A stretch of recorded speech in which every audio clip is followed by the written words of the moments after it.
Halo guys, watsabur. Kembali lagi bersama kita Sonjet Penuh Logika. Di sini tukang kula-kuli yang tidak lupa ngopi-ngopi. Tapi hari ini kopinya kopi botol guys. Oke guys, saya akan sedikit bercerita sebelum kita lanjut kepada video intinya dari video ini.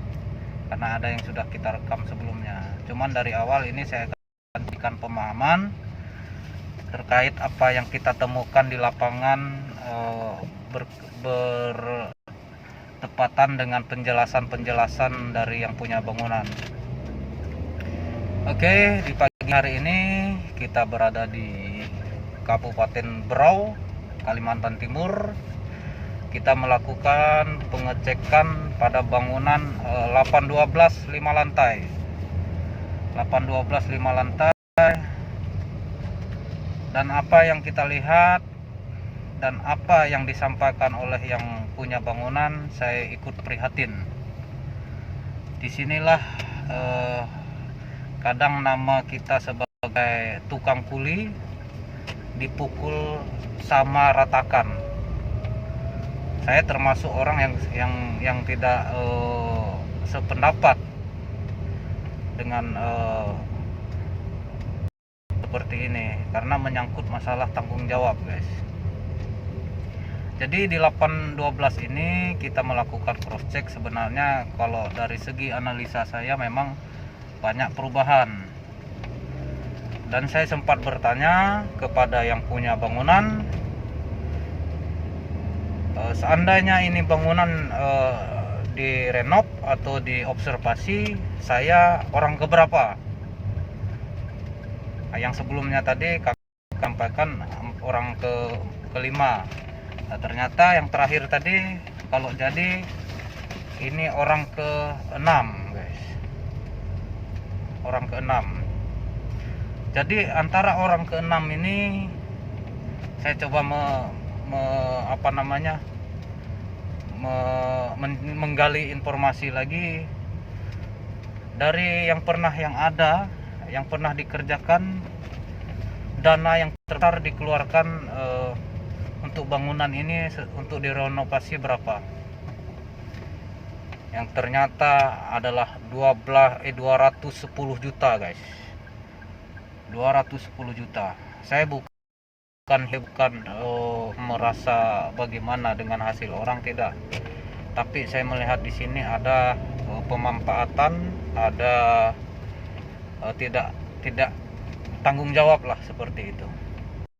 Ketika saya datang dengan kondisi ini, saya yakin dan mempercayai orang yang punya bangunan sudah punya tingkat daya trauma yang tinggi.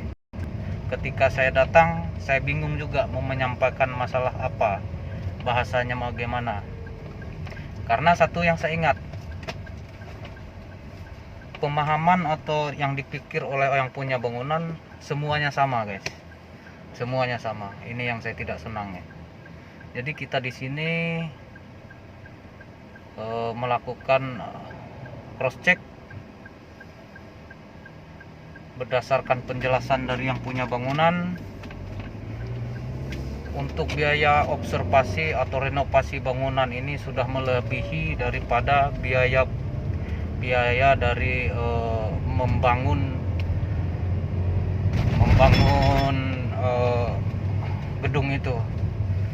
Dari total biaya yang pernah ada, yang terkecil sampai yang terbesar, dari yang terkecil di angka 40 juta ke atas sampai 210 juta guys, dengan berbagai macam bahasa atau apalah. Karena memang saya lihat yang punya bangunan ini tidak tahu apa-apa, tapi yang saya tahu dia punya daya trauma yang sangat tinggi. Halo? Saya pun sedikit bingung atau sedikit ragu untuk memberikan pemahaman yang logis kepada orang ini, karena saya yakin yang diingatnya yang sebelumnya aja sudah tidak berhasil, bagaimana yang dengan sekarang. Kalau bisa tergantung orang ini Cuman saya akan lebih, kalau ditanya apakah harus diteruskan atau tidak, sepertinya kemungkinan saya akan mundur. Kalau dilihat dari proses yang ada, saya lebih baik mundur saja guys, karena bahasanya agak, traumanya beda. Kalaupun dilanjutkan pekerjaan, saya mengharapkan dari keyakinan yang punya bangunan, itu saja. Karena terus terang saya tidak mampu memberikan motivasi atau suatu pemahaman yang lebih panjang lebar lagi, tidak. Karena daya trauma orang ini sangat luar biasa. Hanya satu, semuanya disamakan. Saya juga kalau sudah berbicara seperti itu, mendingan saya mundur guys. Bukan semata-mata kita menolak rezeki, bukan semata-mata kita juga melihat peluang uang di sini, tapi kembali kepada proses pekerjaan kita lah. Kita mengutamakan daya pikir yang logis, itu yang coba saya sampaikan ke beliau tadi. Saya ikut prihatin, karena prihatinnya karena semua tukang kuli ini mau dipukul ratakan. Saya paling tidak terima itu guys, karena kita ini beda tanggung jawab, beda teknik, beda strategi. Bukan masalah uang, bukan masalah besar banyaknya, tapi tanggung jawab. Karena terus terang progres kerja kita lebih kepada proses, biayanya lebih kepada proses kerja, bukan berdasarkan bangunan, bukan bahasa itu ini. Apalagi begini sudah guys, yang membuat saya sedikit terakhir saya sempat merinding, walaupun di siang hari, walaupun di kondisi panas, saya sempat merinding karena saya menanyakan, selama diobservasi, selama di rehab, selama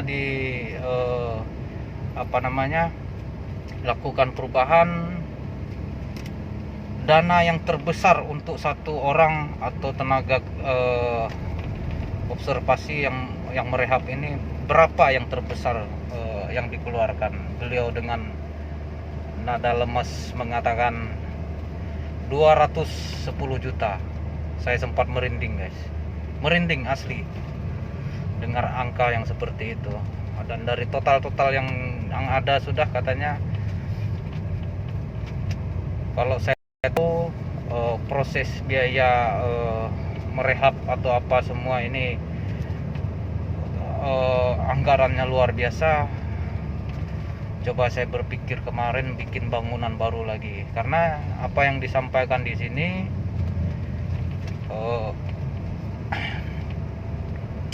biaya rehab sudah melebihi atau sudah besar daripada membangun walet itu sendiri guys. Ini yang saya prihatin. Dan kawan-kawan, ya bukan saya mencampuri atau iri pada rezeki kawan-kawan, tapi marilah kita di sini memberikan sesuatu nilai pekerjaan dengan sesuatu proses kerja. Jangan sampai juga dengan konsep harian guys, tidak. Tentu semuanya ada pertimbangan apa semua. Saya termasuk tidak terima guys, karena ketika kita tenaga tukang kuli dipukul ratakan, mau disamakan dengan yang sebelum-sebelumnya, saya orang paling tidak terima itu, karena pekerjaan kita tidak seperti itu. Oke bro, ini sedikit curhatan dari saya, dari apa yang kita lakukan di pagi menjelang siang ini. Seperti yang saya sampaikan tadi, judulnya saya bingung atau bimbang dalam mengambil keputusan ini, dan bingung juga memberikan pemahaman biar orang ini lebih cerdas untuk menelaah atau menilai dengan daya pikir yang logika. Oke bro, terima kasih.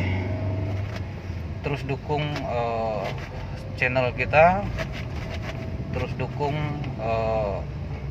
dengan subscribe, dengan like, komen terbaik, dan sekalian masukan-masukan kawan-kawan buat kita untuk sebuah konten juga boleh, yang kontennya bisa bermanfaat atau bisa diaplikasikan. Insya Allah coba kita akan berikan. Itu dia guys, curhatan saya pagi ini menjelang siang ini di Kabupaten Berau di Kalimantan Timur. Hari pertama di bulan Maret yang pertama ini, progres kerja kita cek bangunan, tapi kita akan kembali kepada pekerjaan pokok kita. Terima kasih. Salam cerdas, salam waras, salam logika, salam Sonjet.